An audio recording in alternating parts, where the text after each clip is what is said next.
Hello and welcome to Ditching Hourly. I'm Jonathan Stark. Today I've got an audio excerpt from an answer I provided on my YouTube channel. You can check it out at thejonathanstarkshow.com and it'll redirect you to YouTube if you're into watching videos.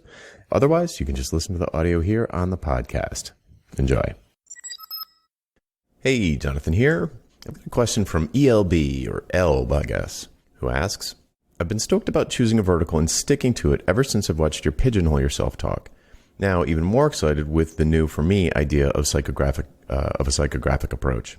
Something that's been really bugging me for a while now is the issue of conflict of interests. Working with, for example, a real estate agency, then another, and another, or all of them at the same time even, will make your clients start asking questions like, is he starting to share our secrets with our competitors? What if they pay him to sabotage our project? He's using the experience and knowledge that he gathered while working with us to improve the solutions owned by our competitors. In my head, what you're proposing is like a footballer that plays for as many teams battling for the World Cup as possible, and at the same time, your job is literally to win with or even destroy the other businesses in the game. This has been a huge block for me going forward with the concept, so I'd love for you to share your thoughts. Okay, this is a question I get pretty commonly. It's almost always a hypothetical question. In this case, is a hypothetical question. This doesn't actually happen that much, because if someone is hiring you to be a trusted partner, to do some important thing for their business, they trust you. Like they're already trusting you. They're trusting you with their money. So there's a lot of trust there. Or if there's not, you shouldn't be working with them. But if you are working with them, they trust you already.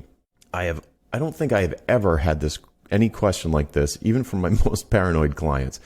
And the reason is clients, these may be fears that are in the back of their mind, but a bigger fear is incompetence. So they believe, if they trust you and they believe that because all of these things would be like, certainly unethical, if not illegal, so like if they just assume that you're not a criminal, which is probably a safe assumption if they trust you, then what they're more concerned with is that you're competent and that you've got experience in their vertical. Clients you're much more likely to get the question, what kind of experience do you have working with real estate companies? Or what did he say? Real estate developer. Was it developers? Doesn't matter.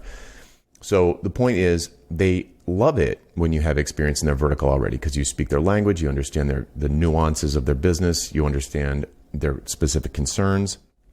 And rarely, I don't know exactly, I don't think you said, but you do. I got the impression you're a developer, but if you're doing something like SEO for plumbers in the same region, like the same city, that can get weird because you're bidding against yourself.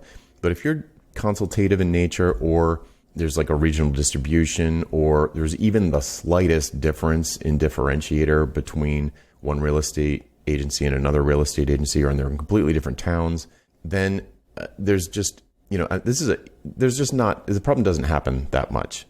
If it does, if someone actually asked you, how do we know you're not sharing our secrets with our competitors? If they said that to me, I would say like, well, first of all, that would put me out of business immediately.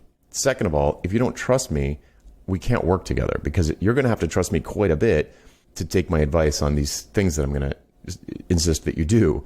So, but literally, again, I don't think anyone has ever said that to me. Some other things that do come up that are kind of in this area, some folks will want you to sign an NDA. I've done that many times. I will not do it. I will almost never do it for a meeting, but I will do it once where it's like a paying engagement. So once they become a customer, I'll say in advance, just so you know, I'm happy to sign an NDA once we, start with the project or whatever. And then you can, and that usually solves any kind of concerns like this, because then it's a criminal act that you would be doing and they feel like that would have them covered. So yeah. So just think about it like this. Would you want to hire someone to redesign your bathroom that had never done it before? For a homeowner, like they only do commercial places, but yeah, I guess I could redesign a bathroom for a homeowner. You don't want that. You want someone with experience in your particular situation. So clients, that usually, in my experience, always outweighs any kind of concern that you'd be sharing secrets with the enemy. So, maybe if it was Coke, Pepsi type of thing and they have one massive competitor, maybe, but these are all, that's an exception. That's not the rule. Okay. So I would say, try and get over it. You're probably imagining it. If it comes up, then you've got a trust building exercise to do It's not a question of like, I shouldn't pigeonhole myself in this niche. It's more about I need to do something in my marketing so these people trust me that I'm not a criminal. Okay, so I hope that helps. I'm Jonathan Stark. If you have a question for me, you can hashtag AskJonathan on Twitter, YouTube, or LinkedIn, and we'll find it and add it to the queue. Bye. Would you like to learn how to get paid what you're worth? How about selling your expertise and not your labor? We work through all of this together in the pricing seminar. Pre-registration starts soon, and you can sign up to be among the first to know when early bird pricing is announced at thepricingseminar.com. That URL again is thepricingseminar.com. Hope to see you there.